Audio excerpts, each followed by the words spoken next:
$1 trillion company is pouring $600 billion into the United States.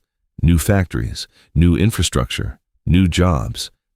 But almost none of it is going to California. That's the part nobody wants to say out loud. Apple is not leaving California. Its headquarters is still there. Its brand is still tied to Silicon Valley. But the future of the company is being built somewhere else. Texas is getting the factories, other states are getting the supply chain, and the most critical systems, AI infrastructure, servers, advanced manufacturing, are quietly moving away. This is not a relocation story. No dramatic exit. No headline announcement. This is something much bigger. A slow, deliberate shift of capital, talent, and infrastructure. A shift that is changing where economic power actually lives. Because in the modern economy, power doesn't come from where a company is based. It comes from where it builds next. So here's the real question. If Apple stops building in California, what happens to the system that was built around it? California doesn't just host Apple. In many ways, it was built around it. For decades, Apple has functioned as a central pillar of the state's economy, not just through innovation, but through money. Massive, consistent, predictable money. We're talking about tens of billions of dollars in tax revenue every single year. Income taxes from tens of thousands of employees. Corporate taxes tied to one of the most profitable companies on earth. Property taxes from massive campuses across Silicon Valley. But that's only the surface, because surrounding Apple is an entire ecosystem. Design firms, law offices, contractors, restaurants, real estate developers, thousands of businesses that exist because Apple exists. And nowhere is that dependence clearer than in Cupertino, a small city of around 60,000 people. But financially, it operates on a completely different scale because of Apple. At one point, a single tax-related decision tied to Apple threatened to cut Cupertino's projected sales tax revenue by 73%. Think about that for a second. One company, one policy change, and nearly 3/4 of a city's revenue disappears. That's not normal economic activity. That's structural dependence. This is the part most people miss. Apple isn't just a company inside California. It acts like financial infrastructure, like a power grid, or a water system, something the entire system relies on to function. And when infrastructure shifts, the impact isn't immediate. It's slow, quiet, compounding. Budgets tighten, services get cut, ecosystems weaken. So the real question isn't whether Apple is leaving.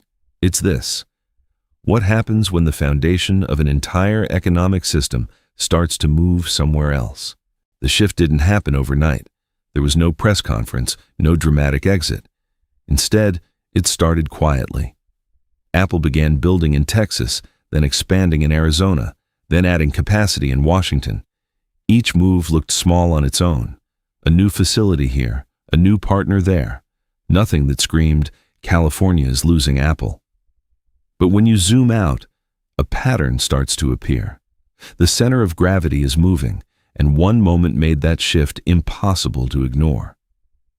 In early 2024, Apple shut down an AI-related team in San Diego. Around 120 employees were told their roles were being relocated to Austin, Texas. Not optional, not flexible. Move or leave. Apple offered relocation support, a deadline, and a choice that didn't feel like a real choice. Most of those employees decided not to go. They stayed in California, and they lost their jobs. From the outside, it looked like a simple restructuring. But inside the system, it revealed something much deeper. Austin wasn't just another office. It had already become the operational center. The majority of that team was already there. The infrastructure was already there. The logic of consolidation was already there. San Diego wasn't the core anymore. It was the outlier. And once a company starts thinking that way, every future decision becomes easier. You don't ask, should we move to Texas? You ask, why are we still not fully in Texas? That's the real shift. California is no longer the default. It's becoming the exception. So now the question isn't just about one team, or one office or one decision. It's much bigger. Why does Apple no longer need California the way it once did? The numbers make this impossible to ignore. Apple has committed $600 billion to expand across the United States over the next 4 years. That includes 20,000 new jobs, new factories, and an entirely new layer of infrastructure. On paper, this looks like a massive win for America. But look closer. Very little of that investment is going to California. Instead, the money is landing elsewhere. Houston is getting a major AI server manufacturing facility. Austin already has a billion-dollar campus, and it keeps growing. Other states are absorbing key pieces of Apple's supply chain. Chip production, sensors, advanced components, all of it is spreading across the country. This isn't random. It's not a one-time decision. It's not about a single project. It's a pattern. Every new facility, every new partner, every new hiring wave, they all point in the same direction. Away from California. And here's the critical insight most people miss. The money isn't leaving the United States. Apple is doubling down on America. But it is redistributing where that money goes. Capital is flowing into states that offer something different. Lower costs, more space, faster approvals, stronger incentives for building physical infrastructure. And over time, that flow of capital starts to reshape everything. Jobs follow investment, talent follows jobs, ecosystems follow talent, which means the map of economic power begins to change. Slowly at first, then all at once. So the real question isn't whether Apple is investing in America. It clearly is. The real question is this: what are these other states offering that California no longer can? This is where the story changes. This is not Apple versus California. That's too simple, too surface level. What's really happening is a system-level conflict. Texas versus California. Two completely different economic models, two different ways of building the future. California built its power on innovation, but over time, it layered on higher taxes, stricter regulations, and rising costs. Housing became expensive, operations became complex, expansion became slow. Texas went in the opposite direction. Lower taxes, cheaper land, faster permitting, policies designed to attract, not restrict. But here's the key difference. Texas didn't wait for companies like Apple to show up. It built the environment first. Infrastructure, energy capacity, logistics networks, business-friendly legal frameworks. It created a system where large-scale building is easier, faster, and cheaper. So when Apple needs to build something physical, factories, server farms, supply chain hubs, the decision becomes less emotional and more mathematical. Where can we build faster? Where can we scale cheaper? Where can we operate with fewer constraints? And increasingly, the answer is not California. Because Apple isn't optimizing for lifestyle, it's optimizing for efficiency, not where ideas are born, but where systems can expand. That's the shift. And once that logic takes hold, it doesn't reverse easily. Every new facility reinforces the ecosystem. Every new hire strengthens the local talent pool. Every investment compounds the advantage, until one place becomes the center and the other becomes legacy. So the real question isn't about Apple's loyalty, it's this: who is actually designing the new rules of the American economy? This is the part most people get wrong.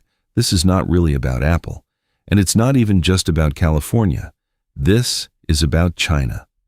In 2025, the United States escalated tariffs on Chinese goods. That changed the rules overnight. For companies like Apple, relying heavily on China was no longer just a cost issue. It became a strategic risk. And when that happens, companies don't hesitate. They restructure. Apple began pulling its supply chain apart and rebuilding it across multiple countries. Final assembly started shifting to India and Vietnam. Production diversification became a priority. But here's where it gets interesting. The United States didn't become a replacement for China in the traditional sense. It became something else. A hub for high-value infrastructure. AI servers, advanced chips, core technologies that power the next generation of computing. And those things require a very specific environment, large land availability, massive energy capacity, industrial-scale construction, speed. That environment doesn't point to Silicon Valley, it points to places like Texas. So this isn't about California being replaced by another state. It's more subtle than that. California is being bypassed. The innovation layer still exists, the brand still exists, the history still matters, but the physical backbone of the future economy, the infrastructure that actually runs AI, is being built somewhere else. And that changes everything, because in the next era, value won't just come from ideas. It will come from who controls the systems that power those ideas. So now, the question becomes much more uncomfortable. If the future is built on AI infrastructure, then what role is left for Silicon Valley? Apple is still headquartered in Cupertino. The logo is still there. The identity is still there. But the future of the company is no longer being built there. The capital is moving south. Infrastructure is rising in Texas.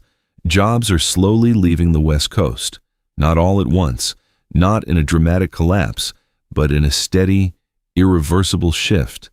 California isn't falling apart overnight. It's something more subtle and more dangerous. It's losing control over where growth happens, control over where jobs are created, control over where the next generation of infrastructure is built. And in today's economy, that's where real power lives. Because power doesn't come from where a company started. It comes from where it decides to build next. That's the new rule. So now, we're left with one final question. 10 years from now, will Silicon Valley still lead the world? Or will it become a symbol of a past era, while the future is built somewhere else?